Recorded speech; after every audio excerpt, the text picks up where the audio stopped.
പ്രണയാംശം രചന ശ്രീയാക്കു, അവതരണം ഷാവുൽ മലയിൽ, എഡിറ്റിംഗ് ഷെരീജ് പൂനൂർ. സീനിള തന്റെ കാലിലെ ടെസ്റ്റുകളെല്ലാം നമ്മളിപ്പോൾ നടത്തി കഴിഞ്ഞു. അതിലെല്ലാം തന്നെ ഓക്കെ ആണെന്നാണ് കാണിക്കുന്നത്. അതുകൊണ്ട് ഉടൻ തന്നെ നമുക്ക് തന്റെ ഓപ്പറേഷൻ നടത്താം. അതും കൂടി കഴിഞ്ഞാൽ തനിക്ക് പണ്ടത്തെ പോലെ പൂർണ്ണ ആരോഗ്യവതിയായിട്ട് നടക്കാൻ സാധിക്കും. പക്ഷേ ഈ ഓപ്പറേഷൻ കൊണ്ട് മാത്രം കാര്യമില്ല കേട്ടോ. തനിക്കും സ്വയം തന്റെ കാര്യത്തിൽ ഒരു കോൺഫിഡൻസ് വേണം. എന്നാലും താൻ പൂർണ്ണ ആരോഗ്യവതിയാവും. അപ്പോൾ ഞാൻ പറഞ്ഞു വന്നെന്താണെന്ന് വെച്ചാൽ, ഇനിയുള്ള ദിവസങ്ങൾ താൻ തന്നെ മൈൻഡൊന്ന് റിലാക്സ് ആക്കണം. മറ്റൊന്നിനെ കുറിച്ചും താൻ ഇനി ബോധയിടാവേണ്ട ആവശ്യമില്ല.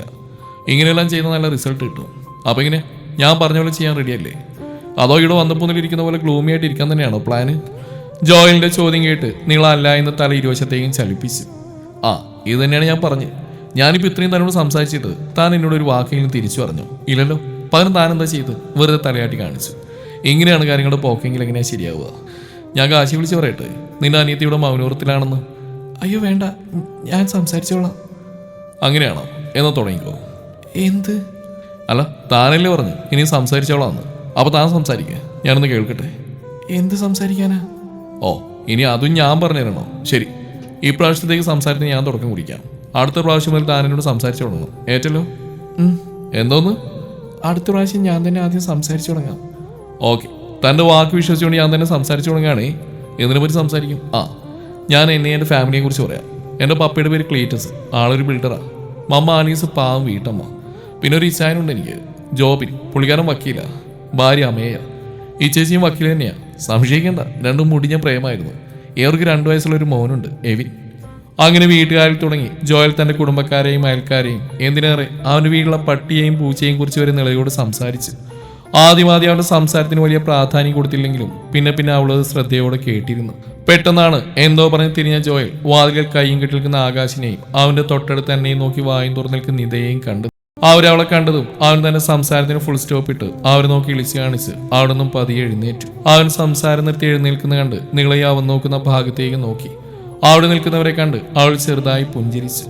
അവളുടെ ആ പുഞ്ചിരിക്ക് അവർ മനോഹരമായൊരു പുഞ്ചിരി തിരികെ സമ്മാനിച്ചു. മോനെ ജോയലേ, ഇങ്ങോട്ടേക്കൊന്നും വന്നേ, ചേട്ടനെ കുറച്ച് സംസാരിക്കാനുണ്ട്. ആകാശ് ജോയലിനെ നോക്കി ഒരു പ്രത്യേക രീതിയിൽ വിളിച്ചു. അവൻ ആകാശിനെ നോക്കി തലയാട്ടി കാണിച്ചു. എന്നാൽ ശരി നിള, ഞാൻ വരാം. ഇനി കുറച്ച് നേരം താൻ റെസ്റ്റ് എടുത്തോ, നമുക്ക് പിന്നെ സംസാരിക്കാം. നിളയോട് യാത്ര പറഞ്ഞ് ആകാശിന്റെ കൂടെ പുറത്തേക്ക് പോകുന്ന ജോയലിനെ നോക്കി നിന്നിരുന്ന നിധിയുടെയും അതുപോലെ തന്നെ നിളയുടെയും ചുണ്ടിൽ മനോഹരമായ ഒരു പുഞ്ചിരി വിരിഞ്ഞു. എന്നാൽ ഇരുവരും അത് മറച്ചു വെച്ചുകൊണ്ട് തങ്ങളുടേതായ സംസാരത്തിലേക്ക് കടന്നു. ആകാശ് ജോയലിനെയും കൂട്ടി നേരെ പോയത് ജോയലിന്റെ ക്യാബിനിലേക്ക് തന്നെയായിരുന്നു. അവിടെ എത്തിയതും ആകാശ് അവനെ തന്റെ കൈപ്പിടിയിൽ നിന്നും മുക്തമാക്കി. ഇനി പറ, എന്തായിരുന്നു അവിടെ പരിപാടി? എന്ത് പരിപാടി? അല്ല, ഞാൻ വരുമ്പോ കുറച്ച് കഥയൊക്കെ കേട്ടിരുന്നു, അതിനെ കുറിച്ചാണ് ചോദിച്ചത്. അതോ, അത് ആ കുട്ടിക്ക് ഒരു ഉണർവ്, സ്വന്തമായിട്ട് ഒരു കോൺഫിഡൻസ് ഒക്കെ വരാൻ വേണ്ടി അതിനെ കൊണ്ട് സംസാരിക്കാൻ ഞാൻ എന്റെ തന്നെ കഥയൊക്കെ പറഞ്ഞു കൊടുത്താ, അല്ലാതൊന്നുമില്ല. ഓഹോ, അങ്ങനെയായിരുന്നല്ലേ? ഞാൻ വെറുതെ തെറ്റിദ്ധരിച്ചു. നീ എന്താണ് അതിന് മാത്രം തെറ്റിദ്ധരിച്ചേ? അതോ, ഞാൻ വിചാരിച്ചു നൈസായിട്ട് നീ അവളെ നിന്റെ കുടുംബത്തിലേക്ക് പോക്കാനുള്ള പ്ലാനാണെന്ന്. സോറിടാ, ഞാൻ നിന്നെ വെറുതെ തെറ്റിദ്ധരിച്ചു. നീ ഇപ്പം എന്തായാലും അങ്ങനെയൊന്നല്ലെന്ന് പറഞ്ഞല്ലോ, അതുകൊണ്ട് ഇപ്പം തന്നെ പറഞ്ഞേക്കാം. അവളുടെ ഓപ്പറേഷൻ കഴിഞ്ഞിട്ട് വേണം നല്ലൊരാൾക്ക് അവളെയും ഒപ്പം നിതയും കെട്ടിച്ചു കൊടുക്കാൻ. ഇന്ന് കാശി പറയുന്നത് കേട്ടോ ഞാൻ. അയ്യോ, അതിനവൾ ചെറുതല്ലേടാ, ഇപ്പം ഡിഗ്രിക്കല്ലേ പഠിക്കുന്നത്. പിന്നെ നീ ഇത്രയും പെട്ടെന്ന് കല്യാണം കുറച്ചും കൂടി കഴിഞ്ഞിട്ട് പോരൊക്കെ. അത് കുഴപ്പമൊന്നുമില്ല, ഡിഗ്രി 2nd ഇയർ ആയല്ലോ. എടാ എന്നാലും ഇല്ല, എന്നോടാ അവൻ നല്ല പയ്യന്മാരെ കണ്ടുപിടിക്കാൻ പറഞ്ഞു. അതുകൊണ്ട് നന്നായിട്ട് അന്വേഷിച്ച് എന്നെ കണ്ടുപിടിക്കണം. എനിക്കിപ്പോൾ വീട്ടിൽ ചെറുതായിട്ട് കല്യാണമൊക്കെ നോക്കുന്നുണ്ട്.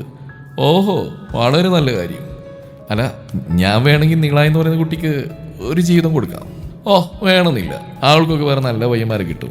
പൊന്നാളിയ, ഞാൻ നിർത്തി. നിനക്ക് മനസ്സിലായെന്ന് എനിക്ക് മനസ്സിലായി, അതുകൊണ്ട് ഞാൻ എല്ലാം തുറന്നു പറയാം. എനിക്ക് അവളെ കണ്ടപ്പോൾ ആ മറ്റേ സാധനമില്ലേ, സ്പാർക്ക്, അതടിച്ചു. അതുകൊണ്ട് അവൾക്ക് എന്നോടൊരു ഇഷ്ടം തോന്നാൻ വേണ്ടി പഠിച്ച പണി 18 നോക്കി. പക്ഷെ അവളാണെങ്കിൽ ഒരുമാതിരി വിഷാദ രോഗികൾ പോലെ ഇരിക്കുക. അത് ചിലപ്പോൾ ഓപ്പറേഷനെ കുറിച്ചുള്ള ടെൻഷൻ കൊണ്ടായിരിക്കും. പക്ഷെ എനിക്കത് സഹിച്ചില്ല അടിയാ. അതുകൊണ്ട് ഞാൻ അവിടെ ഭാവി അമ്മായിപ്പനെ കുറിച്ചും അമ്മായിയമ്മയെക്കുറിച്ചും ബാക്കി വീട്ടുകാരെ കുറിച്ചും എന്തിന് എൻ്റെ വീട്ടിലെ പട്ടിയും പൂജയും പറ്റി വരെ പറഞ്ഞു കൊടുത്തു. അവസാനം എല്ലാം ഒന്ന് കരക്കടുപ്പിക്കാൻ തുടങ്ങുമ്പോഴേക്കുവാ നിന്റെ എൻട്രി. അല്ല, ചോദിക്കാൻ പറഞ്ഞു, നിന്നെ ഇപ്പം എന്തിനാണ് ഇങ്ങോട്ട് കെട്ടിയെടുത്തേ? ആഹാ, അങ്ങനെ വരട്ടെ കാര്യങ്ങൾ. നീ അവളെ പ്രേമിക്കുന്നൊക്കെ കൊള്ളാം, പക്ഷെ പറ്റിക്കരുത്. കുറേ വിഷമങ്ങളും കഷ്ടതകളും അനുഭവിച്ചവരാ അവര്. ഇനിയൊരു വേദന അതവർക്ക് താങ്ങില്ല. പിന്നെ നിന്റെ ഈ ഇഷ്ടം നീ ഉടനെ കാശി അറിയിക്കണം. എന്താണ് നീ പറയുന്നത്? ഞാൻ ഈ പറയുന്നതെല്ലാം കേട്ട് നിനക്ക് തമാശയാണെന്ന് തോന്നിയോ? ഈ ജോയിൽ ഒരിക്കലും ഒരു പെൺകുട്ടിയെ സ്നേഹിച്ച് വഞ്ചിക്കില്ല. ആദ്യമായിട്ടാ എനിക്കൊരോട് ഇഷ്ടം തോന്നിയത്. അതുകൊണ്ട് വിട്ടുകളയാനും തോന്നിയില്ല. ഞാൻ നോക്കിക്കോളാം പൊന്നു പോലെ. പിന്നെ ആളുടെ ഭാഗത്തും പോസിറ്റീവായുള്ള ഒരു മറുപടി ഇട്ടുന്നതിന് മുമ്പ് തന്നെ കാശിയെ ഞാനിത് അറിയിച്ചിരിക്കും. അത് ഞാൻ ആദ്യമേ തീരുമാനിച്ചതാ. ഒന്നുമില്ലെങ്കിൽ എൻ്റെ വരുംകാലം അളിയനല്ലേടാ അവൻ. അല്ല, നീ എന്താ ഇവിടെ നിന്ന് പറഞ്ഞില്ല? അത് കാശിനെ ഇങ്ങോട്ട് പറഞ്ഞു വിട്ട് അവൻ അനിയത്തി കുട്ടികളെ വിവരം അന്വേഷിക്കാൻ. പാവം, അവനാ വിഷമത്തില്ല. അതുകൊണ്ടാ ഞാൻ തന്നെ വന്നത്. എന്തു പറ്റിയടാ? ജോയലിന്റെ ചോദ്യത്തിന് ആകാശിൽ നിന്ന് നടന്ന സംഭവങ്ങളെല്ലാം അവനെ പറഞ്ഞു കേൾപ്പിച്ചു. എല്ലാം കേട്ട് കഴിഞ്ഞപ്പോൾ ജോയലിന് എന്തു പറയണമെന്ന് അറിയില്ലായിരുന്നു. നിലയുടെ നോട്ടം തനിക്ക് നേരെയാണെന്ന് കണ്ട് ഭാരതിയമ്മ പുറകിൽ ഒളിച്ച് നിൽക്കുകയായിരുന്നു. ലച്ചു പരമാവധി നില കാണാതെ ഒളിച്ചു നിൽക്കാൻ നോക്കിയെങ്കിലും നിലയുടെ കണ്ണുകളാണ് വിടമാറാതെ അവളിൽ തന്നെയായിരുന്നു. കുഞ്ഞിപ്പെണ്ണിന്റെ പാലുടിയെല്ലാം കഴിഞ്ഞ് ഉറക്കം പിടിച്ചെന്ന് കണ്ടതും നില കുഞ്ഞിനെ ബേബി ബെഡിലേക്ക് കിടത്തിയ ശേഷം പതിയെ ബെഡിൽ നിന്ന് എഴുന്നേറ്റു. ലച്ചു, നീ തന്നെയാണോ എന്നെ കുറിച്ചെല്ലാം പറഞ്ഞു കൊടുത്ത്? നിലയുടെ ചോദ്യം കേട്ടതും ഇനി എന്തു വന്നാലും നേരിടുക എന്ന് മനസ്സിൽ ചിന്തിച്ച് ലച്ചു ഭാരതിയമ്മയുടെ പുറകിൽ നിന്ന് മാറി നിലക്ക് അഭിമുഖമായി നിന്നു. പറ ലച്ചു, എന്തിനു വേണ്ടിയിട്ടാ നീ ഇത് ചെയ്ത്? നിനക്കും നിന്റെ കുഞ്ഞുമണിക്കും വേണ്ടിയിട്ട് തന്നെ. എനിക്ക് ഇനിയും നിന്നെയും കുഞ്ഞിനെയും ആരുമില്ലാത്തൊരു അനാഥരെ പോലെ കാണാൻ വയ്യ. ഒരു വർഷം ഒരു വൃത്തിയുടെ ഭാര്യയുടെ നീ കഴിഞ്ഞെന്ന് കരുതി നിന്റെ ജീവിതം അവസാനിച്ചിട്ടൊന്നുമില്ല. അതുകൊണ്ടാ കാശി സാറ് നിന്നെപ്പറ്റി അന്വേഷിച്ചപ്പോൾ ഞാനെല്ലാം പറഞ്ഞു. സാറ് നല്ലവനാടി, നിന്നെയും കുഞ്ഞിനെയും പൊന്നുപോലെ നോക്കൂ. എന്നെ പോലൊരു പെണ്ണ് ആ മനുഷ്യന് ചേരുമെന്ന് എനിക്ക് തോന്നുന്നുണ്ടോ ലച്ചു? എന്തുകൊണ്ട് ചേരില്ല? അതിനാണ് കാര്യങ്ങളില്ലാത്തത്. നീ പറഞ്ഞത് ശരിയാ. ഒരു വർഷം ഒരു വൃത്തിയേട്ടൻ്റെ ഭാര്യയായിട്ട് ഞാൻ ജീവിച്ചു. എന്നാൽ അതിനു പുറമെ ആരാണെന്നോ എന്താണെന്നോ അറിയാത്ത ഒരുവൻ പിച്ച് ചീന്തകളാണ് ഞാൻ. അതിനെനിക്കൊരു കുഞ്ഞുണ്ട്. അങ്ങനെയുള്ള ഞാൻ നീ പറഞ്ഞ നല്ലവനായ മനുഷ്യന് ചേരൂ.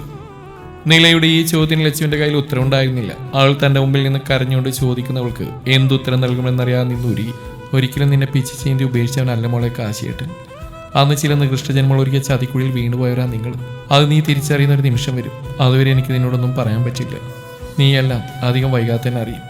അതും തെളിവ് സഹിതം കാശിയേട്ടൻ തന്നെ നിന്നോട് പറയും. അതുവരെ ആ രഹസ്യം ഞങ്ങൾ തന്നെ ഒതുങ്ങി നിൽക്കട്ടെ. എന്താ വെച്ച് നീ ഒന്നും മിണ്ടാത്ത? ഞാൻ ഈ ചോദിച്ചതിന് എനിക്ക് ഇതിനുള്ള മറുപടി നിന്റെ കൈവശമില്ലേ?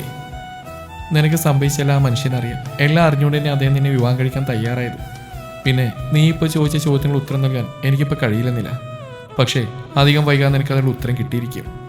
ലച്ചു പറയുന്ന കേട്ട് നില സംശയത്താൽ നെറ്റി വിളിച്ച് അവളുടെ മുഖത്തേക്ക് നോക്കി. അവളുടെ നോട്ടം കണ്ടതും ലച്ചു അവളോട് മറ്റൊരു ചോദ്യം ചോദിച്ച് അവളുടെ ചിന്തകളെ വഴിതിരിച്ചു വിട്ടു. നില, അപ്പം നീ പറഞ്ഞു വരുന്നത് നിനക്ക് ഈ വിവാഹത്തിന് താല്പര്യമില്ലെന്നാണോ? എനിക്കറിയില്ല ലച്ചു, സത്യത്തിൽ എന്ത് തീരുമാനം എടുക്കണമെന്ന്. പക്ഷെ എൻ്റെ അനിയത്തിക്കുട്ടിയുടെ കാര്യം ഓർക്കുമ്പോൾ ഞാൻ ദുർബലയായി പോവാ. അതിനർത്ഥം എനിക്ക് സമ്മതം ലച്ചു ഈ വിവാഹത്തിന്. എൻ്റെ ജീവിതം എങ്ങനെയാവും എന്താവുമെന്ന് എനിക്കറിയില്ല.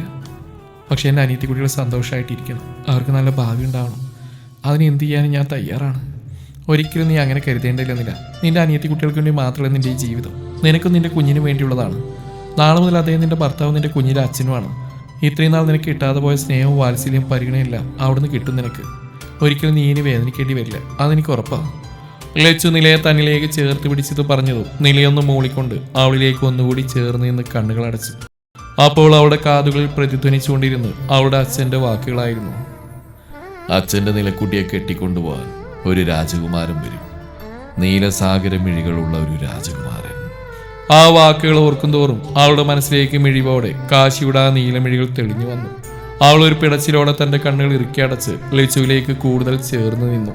ഇതേ സമയം നില പറയുന്നില്ല ഒരു ഫോൺ കോളിനപ്പുറം കേട്ടുനിരുന്ന കാശിയുടെ കണ്ണുകൾ സന്തോഷത്താൽ നിറഞ്ഞൊഴുകി. എന്നോട് ക്ഷമിക്കുമോളെ, എനിക്കിതല്ലാതെ മറ്റൊരു വഴിയില്ലാത്തതുകൊണ്ടാണ് ഞാൻ നിന്നെങ്ങനെ ഒരു ധർമ്മസംഘത്തിൽ കൊണ്ടെത്തിച്ചത്. പക്ഷെ ഞാൻ നിനക്ക് വാക്ക് തരുക, നീ എൻ്റെ ജീവിതത്തിലേക്ക് വന്നു കഴിഞ്ഞാൽ പിന്നെ ഇപ്പം നീ സഹിക്കുന്ന വേദനയുടെ 1% പോലും നിന്നിൽ അവശേഷിപ്പിക്കാതെ തുടച്ച് മാറ്റി ഞാൻ. രാത്രിയിൽ കൂട്ടുകാരോടൊപ്പം കള്ളുടിച്ച് ആടിത്തിമിർത്തി വീട്ടിലേക്ക് മടങ്ങിയായിരുന്നു കാർത്തിക്. കുറച്ച് ദൂരം മുന്നോട്ട് പോയതും റോഡിന് കുറുകെ കിടക്കുന്ന കാർ കണ്ട് അവൻ തന്റെ ബൈക്ക് നിർത്തി. ഏത് നായിന്റെ മോനടാ നാട് റോഡിൽ വണ്ടി നിർത്തിയിരിക്കുന്നത്? എടുത്ത് മാറ്റടാ ഇത്. കാർത്തിക് തന്റെ മുമ്പിൽ കിടക്കുന്ന വണ്ടി കണ്ട് വലിയ വായിൽ ചീറിയെങ്കിലും അവിടുന്ന് ഒരു തരത്തിലുള്ള മറുപടി ഉണ്ടായിരുന്നില്ല. എന്നാൽ പെട്ടെന്നാണ് കാറിന്റെ ഹെഡ്ലൈറ്റ് കത്തിയത്. അതിന്റെ പ്രകാശം തന്റെ കണ്ണിലേക്ക് അടിച്ചവും അവൻ പെട്ടെന്ന് കൈകൊണ്ട് കണ്ണ് മറച്ചു. ഏതവനാണത്? മര്യാദ കോഫിടാ, എന്നെ നിനക്കൊന്നും ശരിക്കറിയില്ല. കാർത്തിക് വീണ്ടും ശബ്ദമുയർത്തിയെങ്കിലും അവന് തിരികെ ഒരു തരത്തിലുള്ള മറുപടിയും കിട്ടിയില്ല. പെട്ടെന്ന് ഹെഡ്ലൈറ്റ് ഓഫ് ആയതും കാർത്തിക് കണ്ണിൽ നിന്നും കൈമാറ്റി. പെട്ടെന്ന് അവൻ തന്റെ ചുറ്റുമും നോക്കി. ആൾക്കാർ ആരും അധികമില്ലാത്തൊരു ഒറ്റപ്പെട്ട വഴിയായിരുന്നത്. അതുകൊണ്ട് അവന് ചെറിയ രീതിയിലൊരു ഭയം തോന്നി. എന്നാൽ അത് പുറത്ത് കാണിക്കാതെ അവൻ വണ്ടി സ്റ്റാൻഡിൽ വെച്ച് പതി അതിൽ നിന്ന് ഇറങ്ങി. ആൾക്കാരെ മെനിക്കെടുത്തേണ്ട ആരെങ്കിലും വണ്ടി എടുത്ത് മാറ്റാ പുല്ലേ. കാർത്തിക് ബൈക്കിനടുത്ത് നിന്ന് 2 അടി മുന്നോട്ടെടുത്ത് വെച്ചതും കാറിന്റെ ഡോർ വന്ന് കാശി അതിൽ നിന്നും പുറത്തേക്ക് ഇറങ്ങി. കാശി ആദ്യം കണ്ടെന്ന് പതിരെങ്കിലും കാർത്തിക് അവൻ നേരെ ചീറിയെടുത്തു. ഇത്ര നേരം ഇതിനുള്ളിൽ ഇരുന്നിട്ടാണോ പൊലയാണി മോനെ നീ മിണ്ടായിരിക്കുന്നത്? മര്യാദ വണ്ടി എടുത്ത് മാറ്റാ. ഏയ് കൂൾ കാർത്തിക്, ഞാൻ തന്നോടൊന്ന് സംസാരിക്കാൻ വേണ്ടി നിന്നാ. തനിക്ക് ഡ്രഗ് ഡീലിങ്സ് ഒക്കെ ഉണ്ടെന്ന് കേട്ടു, ശരിയാണോ? അങ്ങനെയാണെങ്കിൽ എനിക്ക് ഈ സെക്ഷൽ ഹോർമോൺസിനെ കൂട്ടുന്ന ഐറ്റമില്ലേ, അത് കുറച്ച് വേണമായിരുന്നു. എന്താ കിട്ടുമോ? കാശിയുടെ ചോദ്യം കേട്ട് കാർത്തിക് നല്ല രീതിയിൽ പതറി. അവന് താൻ കുടിച്ച കള്ളെല്ലാം ആവിയായ പോലെ തോന്നി. ഇനിയൊരു പക്ഷേ കാശി പോലീസാണോ എന്ന തോന്നലിൽ കാർത്തിക് അവനിൽ നിന്ന് നോട്ടം മാറ്റി അകന്നു. ഏയ് നിങ്ങളാരാ? എന്ത് വേണം? എനിക്കിതിനെ കുറിച്ചൊന്നും അറിയില്ല. നിങ്ങൾ മര്യാദക്ക് വണ്ടി എടുത്ത് മാറ്റി, എനിക്ക് പോകണം. ഏയ് അങ്ങനെയെങ്കിലും പറയാതെ. അപ്പോൾ പിന്നെ ഒരു 10-12 മാസങ്ങൾക്ക് മുമ്പ് PDC ഹോട്ടലിൽ വെച്ച് നില എന്ന പേരുള്ള പെൺകുട്ടിക്കും ആരാണെന്ന് പോലും അറിയാത്ത ഒരു സാറിനും വേണ്ടി ആ ഡ്രഗ്സ് ജ്യൂസിലും മദ്യത്തിലും കലർത്തിയ താനല്ലേ? അങ്ങനെയാണല്ലോ ഞാൻ അറിഞ്ഞ. എന്താ ശരിയല്ലേ? എനിക്കറിയില്ല. നായിന്റെ മോനെ, നിനക്ക് അറിയില്ലല്ലേ? നിന്നെ അറിയിപ്പിച്ചിടാ. കാശി തന്റെ വലതുകാലം ഉയർത്തിക്കൊണ്ട് കാർത്തികിന്റെ നെഞ്ചിലേക്ക് ആഞ്ഞി ചവിട്ടി. പ്രതീക്ഷിക്കാതെ ചവിട്ടായതുകൊണ്ട് തന്നെ കാർത്തിക് മലനടിച്ച് റോഡിലേക്ക് വീണു. അവൻ അവിടുന്ന് എഴുന്നേൽക്കാൻ തുടങ്ങുമ്പോഴേക്കും കാശി അവന്റെ നെഞ്ചിൽ ചവിട്ടിക്കൊണ്ട് അവന് നേരെ ദേഷ്യത്തോടെ അലറി. അപ്പോഴേക്കും കാശി പറഞ്ഞ പ്രകാരം അവന്റെ ഗാർഡ്സ് അവിടെ എത്തിയിരുന്നു. അവന്റെ നിർദ്ദേശപ്രകാരം ഗാർഡ്സ് കാർത്തികിനെ പൊക്കിയെടുത്ത് വണ്ടിയിൽ കയറ്റി വണ്ടി ഗോഡൌണിലേക്ക് പറപ്പിച്ചു. രാജേഷിനെ കൊണ്ടുവന്ന അതേ സ്ഥലത്തേക്ക് തന്നെയാണ് കാർത്തികിനെയും കൊണ്ടുവന്ന്. അവിടുത്തെ അന്തരീക്ഷം കണ്ടതേ കാർത്തിക് ഭയന്ന് വിറക്കാൻ തുടങ്ങി. എന്നെന്തിനാ ഇങ്ങോട്ട് കൊണ്ടുവന്ന്? കാർത്തിക് ചീറിക്കൊണ്ടൊരു കാരനോട് ചോദിക്കുന്ന കേട്ട് മറ്റൊരാൾ അയാളോട് ഇത് പറഞ്ഞതും കാർത്തിക് സംശയത്തോടെ അയാളുടെ മുഖത്തേക്ക് നോക്കി. ചേടാ, ഇവര് കൂട്ടുകാർ തമ്മിൽ എന്തൊരു ഒത്തൊരുമ അല്ലേടാ? ശരിയാ, പക്ഷെ നമ്മൾ എന്താ പറയുന്നത് ഇവന് മനസ്സിലാവുന്നില്ല കേട്ടോ. അതുകൊണ്ട് കാര്യങ്ങളൊന്നും വിശദമായിട്ട് പറഞ്ഞു കൊടുക്കടാ. ചെറുക്ക, നിന്റെ കൂട്ടുകാരനെ ഇതുപോലെ ഇങ്ങോട്ട് കൊണ്ടുവന്നപ്പോൾ അവൻ ഇതേ ഡയലോഗ് തന്നെ ഞങ്ങളോട് ചോദിച്ചു. അപ്പം അതിനുള്ള ഉത്തരം അവന് കിട്ടിയിരുന്നില്ല. പക്ഷേ വരേണ്ടവർ വന്നപ്പോൾ അവന് കൃത്യമായിട്ട് അതിനുള്ള ഉത്തരം കിട്ടി. ഇപ്പോൾ പാവം പാമ്പിനെ പോലെ ഇഴഞ്ഞ് ജീവിക്കുന്നുണ്ടാവും അല്ലേടാ? പിന്നല്ല, കാശി സാറിനോടല്ലേ കളിച്ച് ജീവനെങ്കിലും തിരികെ കൊടുത്ത സാറിൻ്റെ ഒരു ഔദാര്യ. ഗാർഡ്സ് തമ്മിൽ പരസ്പരം സംസാരിക്കുന്ന കേട്ട് രാജേഷിന്റെ അവസ്ഥ ഏകദേശം എങ്ങനെയാണെന്നുള്ള ഒരു ഊഹം കാർത്തികിന് ഇതിനോടൊപ്പം തന്നെ കിട്ടിയിരുന്നു. കുറെ നാളുകളായി രാജേഷുമായി അധികം കോണ്ടാക്ട്സ് ഒന്നും ഇല്ലാത്തതുകൊണ്ട് കാര്യങ്ങളൊന്നും അറിയുന്നുണ്ടായിരുന്നില്ല. ഏകദേശം നിലയാന്ന ആ സമ്പത്തിന് ശേഷം ഹോട്ടലിൽ നിന്ന് തിരികെ വീട്ടിലേക്ക് കൊണ്ടുപോയതിനു ശേഷം രാജേഷ് തന്നോടൊരു അകലം സൃഷ്ടിച്ചിരുന്നു. അതുകൊണ്ട് താനും അവനായിട്ട് കൂടുതൽ അടുക്കാൻ നിന്നില്ല. പകരം തൻ്റെ വഴിക്ക് നിലയെ അന്വേഷിക്കാൻ തുടങ്ങി. പക്ഷേ കണ്ടുപിടിക്കാൻ പറ്റിയില്ല. എന്നാൽ ഇപ്പോൾ രാജേഷിന്റെ അതേ അവസ്ഥ തന്നെയാണ് കുറച്ച് സമയത്തിനുള്ളിൽ തന്നെയും കാത്തിരിക്കുന്നതോർത്ത് അവന്റെ ശരീരം ഭയത്താൽ വെട്ടിവറച്ചു. പെട്ടെന്ന് അടുത്തിരിക്കുന്ന ആളുടെ ഫോൺ റിങ് ചെയ്തും അവരെല്ലാം നിശബ്ദമായി. ഫോണിലൂടെ കേൾക്കുന്ന ഇൻസ്ട്രക്ഷൻസ് എല്ലാം അയാൾ യെസ് എന്ന് പറയുന്നുണ്ടായിരുന്നു. അവസാനം ഫോൺ കെട്ടിയതും അടുത്തുനിന്ന് മറ്റൊരു കട അയാളോട് കാര്യം എന്താണെന്ന് അന്വേഷിച്ചു. അത് കാശി സാറേ, ഇവന് നമ്മളെന്നാ ഷൂട്ട് ചെയ്ത് വെച്ച സിനിമ ഒന്ന് കാണിച്ചു കൊടുക്കാൻ പറയാൻ വിളിച്ചാ. അത് കണ്ട് തീരുമ്പോഴേക്കും സാറിങ് എത്താമെന്ന്. ഇവൻ അല്ലെങ്കിൽ തന്നെ ഇപ്പൊ പകുതി ജീവനില്ലാതെ നിൽക്കുന്നതെന്ന് തോന്നുന്നു. ഇനി ആ വീഡിയോ കൂടി കണ്ട അപ്പൊ തന്നെ ബാക്കി ജീവനും കൂടി പോകും. നിങ്ങളെന്തായാലും അവനെ അവിടെ ഒറ്റയ്ക്ക് വിട്ടിട്ട് ഇങ്ങോട്ട് പോരും. TV ഓൺ ചെയ്തിട്ട് നമ്മളോട് പുറത്തേക്ക് പോയിക്കൊള്ളാൻ സാറ് പറഞ്ഞു. അയാൾ പറഞ്ഞു കേട്ടതും ബാക്കിയുള്ളവരെല്ലാം രാജേഷിനെ കെട്ടിയിട്ട് അതേ സ്ഥാനത്ത് അവനെയും കെട്ടിയിട്ട് നോക്കി പുച്ചി ചിരിച്ചുകൊണ്ട് പുറത്തേക്ക് ഇറങ്ങി. അവസാനം ഇറങ്ങുന്നവരും അവനെ നോക്കി ഒരു ഓൾ ദി ബെസ്റ്റ് നൽകി ടിവിയുടെ സ്വിച്ച് ഓൺ ചെയ്ത് ഡോർ ക്ലോസ് ചെയ്ത് പുറത്തേക്ക് ഇറങ്ങി. എല്ലാവരും പുറത്തേക്ക് ഇറങ്ങിപ്പോയതും അവിടെ നിശബ്ദം നിറഞ്ഞു. അവൻ പേടിയോടെ ചുറ്റും കണ്ണോടിച്ചുകൊണ്ട് നിൽക്കുമ്പോഴാണ് പെട്ടെന്നൊരു അലറി കരച്ചിൽ കേട്ടത്. ഞെട്ടിക്കൊണ്ട് ശബ്ദം കേട്ട ഭാഗത്തേക്ക് നോക്കിയതും ടിവിയിൽ കാണുന്ന കാഴ്ചയിൽ അവന്റെ കണ്ണുകൾ മിഴിഞ്ഞു വന്നു. രാജേഷിനെ ഓരോന്നും ചോദിച്ച് ടോർച്ചർ ചെയ്തുകൊണ്ട് അവന്റെ ശരീരത്തിന്റെ ഓരോ ഭാഗങ്ങളും വേദനിപ്പിച്ചുകൊണ്ട് സന്തോഷിക്കുന്ന കാശിയുടെ പൈശാചികമായ മുഖം കണ്ടവൻ പേടിയോടെ കണ്ണുകൾ മുറുക്കി അടച്ചു. രാജേഷിന്റെ ഓരോ അലറിക്കരച്ചിലുകളും കേൾക്കുമ്പോഴും അതിനൊപ്പം കാർത്തികിന്റെ ശബ്ദം അവിടെ ഉയർന്നു കേട്ടുകൊണ്ടിരുന്നു. അവസാനം രാജേഷിനെ അവന്റെ വീടിന്റെ ഫ്രണ്ടിൽ തള്ളിയിടുന്നതോടുകൂടി ആ വീഡിയോ അവസാനിച്ചതും ആ ഗോഡൌണിന്റെ വാതിൽ തുറക്കപ്പെട്ടു. അതിലൂടെ നടന്നു വരുന്ന കാശിയെ കണ്ട് കാർത്തിക് ഭയത്തിന്റെ മൂർധന്യാവസ്ഥയിലെത്തി. അവന്റെ ശരീരത്തിൽ നിന്നും വിയർപ്പിണങ്ങൾ ചാലിട്ട് ഒഴുകാൻ തുടങ്ങി. കൈകാലുകളും ചുണ്ടുമെല്ലാം വിറയിൽ കൊണ്ടു. കാശി അടുത്തു വരുംതോറും തന്റെ ഹൃദയമിടിപ്പ് തനിക്ക് തന്റെ അടുത്തുള്ളവർക്കും കേൾക്കാൻ പറ്റുമെന്ന നിലക്കായി. ശരിക്കും പാതിച്ചത്ത അവസ്ഥ. അതായിരുന്നു കാർത്തികിന്റെ അപ്പോഴത്തെ നില. എന്തുപറ്റി കാർത്തിക്? കൂട്ടുകാരന്റെ വീഡിയോ ഇഷ്ടമായില്ലേ? മുഖഭാഗം കണ്ടുകൊണ്ട് ചോദിച്ചാ. അപ്പൊ എങ്ങനെയാ കാര്യങ്ങള്? കൂട്ടുകാരന്റെ പോലെ തന്നെ വേണോ അതോ വേറെ രീതിക്ക് മതിയോ? എങ്ങനെ വേണമെന്ന് കാർത്തികിന് തീരുമാനിക്കാം. ആ ഒരു ഫേവർ ഞാൻ കാർത്തികിന് വേണ്ടി ചെയ്തു തരാം. എന്നൊന്നും ചെയ്യില്ലേ? അച്ചോ, അങ്ങനെയൊന്നും പറയില്ലേ കാർത്തിക്. പിന്നെ തന്നെ എന്തിനാ ഞാനിവിടെ കൊണ്ടുവന്നത്? കാശി ഒരു പുച്ചച്ചിരിയോട് അതും പറഞ്ഞുകൊണ്ട് അവന്റെ കൈകളിൽ ആഴത്തിൽ തുരുമ്പ് പിടിച്ച കത്തി കൊണ്ട് വരയാൻ തുടങ്ങി. അതിനനുസരിച്ച് കാർത്തികിന്റെ അലറിക്കരച്ചിൽ അവിടെ മുഴങ്ങിക്കൊണ്ടിരുന്നു. ഇനിയും ശബ്ദത്തിൽ കരയി കാർത്തിക്, കാരണം ഇതിൽ ഉറക്കെ എന്റെ പെണ്ണ് കരഞ്ഞിട്ടുണ്ട്. അതുകൊണ്ട് ഇനിയും ഉറക്കെ ഞാൻ കരയിപ്പിക്കും. കാശി അവന്റെ ഇരു കൈകളിലും കത്തി കൊണ്ട് വരഞ്ഞതിന് ശേഷം തങ്ങളുടെ അടുത്തായി വന്ന് നിൽക്കുന്ന മെഡിക്കൽ ടീമിനെ നോക്കി. ഞാൻ പറഞ്ഞൊക്കെ ഓർമ്മയുണ്ടല്ലോ, അവനിനി ഈ കണ്ണുകൾ ആവശ്യമില്ല. എന്റെ പെണ്ണിനെ എന്നീ കണ്ണുകൊണ്ട് അവൻ കൊത്തി വിളിച്ചുവോ അന്ന് ഇവൻ അതിന് അർഹനല്ലാണ്ടായി തീർന്നു. അതുകൊണ്ട് കാഴ്ചയില്ലാതെ കഷ്ടപ്പെടുന്ന ഒരു കുരുന്നിന് ഇവന്റെ ഈ കണ്ണുകൾ വഴി കാഴ്ച ലഭിക്കണം. കാശി പറയുന്നതെല്ലാം മനസ്സിലായെന്ന പോലെ അവർ തലയാട്ടി കാണിച്ചു. അത് കണ്ട് അവൻ അടുത്ത ഗാർഡ്സിന് നേരെ തിരിഞ്ഞു. നേത്രദാന ശസ്ത്രക്രിയ കഴിഞ്ഞാലുടനെ തന്നെ ഇവന്റെ കാലും കൂടി തള്ളിയടിച്ച് റോഡിലേക്ക് ഇറക്കി വിട്ടേക്ക്. പിന്നെ അവന്റെ കൈക്ക് ഒരു തരത്തിലുള്ള ചികിത്സയും നൽകരുത്. കൂടിപ്പോയ 2 ദിവസം അതിനുള്ളിൽ പഴുത്ത് ചെയ്യും ഇവന്റെ ഈ കൈകൾ. ചെറിയ സ്കൂൾ കുട്ടികളെയും കോളേജ് കുട്ടികളെയും മറ്റ് നല്ലവരായ മനുഷ്യരെയൊക്കെ ലഹരി നൽകി നാശത്തിന്റെ പടുകൂടിയിലേക്ക് തള്ളിവിടുന്നവന്റെ ഈ കൈകൾ ഇനി ഇവന് വേണ്ട. അത്രയും പറഞ്ഞുകൊണ്ട് കാശി കാർത്തികൻ അവിടെ കയ്യിലേക്ക് തള്ളിക്കൊണ്ട് പുറത്തേക്ക് ഇറങ്ങി. അപ്പോഴാണ് അവിടേക്ക് ആകാശം ഓടിപ്പിടച്ച് വന്ന്, അയ്യോ അളിയ ഫൈസിങ് കഴിഞ്ഞോ? കഴിഞ്ഞു ജസ്റ്റ് മിസ്. ആ ബ്ലോക്കിൽ പെട്ട് പോകുന്നുണ്ട. അല്ലെങ്കിൽ കൃത്യസമയത്ത് ഞാനിവിടെ എത്തിയാണ്. എന്നാലും സാരല്ല, കൊടുക്കാനുള്ള നീ അളന്ന് തൂക്കി കൊടുത്തിട്ടുണ്ടാവുന്നറിയാം. അതുകൊണ്ട് നമുക്ക് ഇവിടുന്ന് സ്കൂട്ടായാലോ? നാളെ കല്യാണം കഴിക്കാനുള്ളതല്ലേ?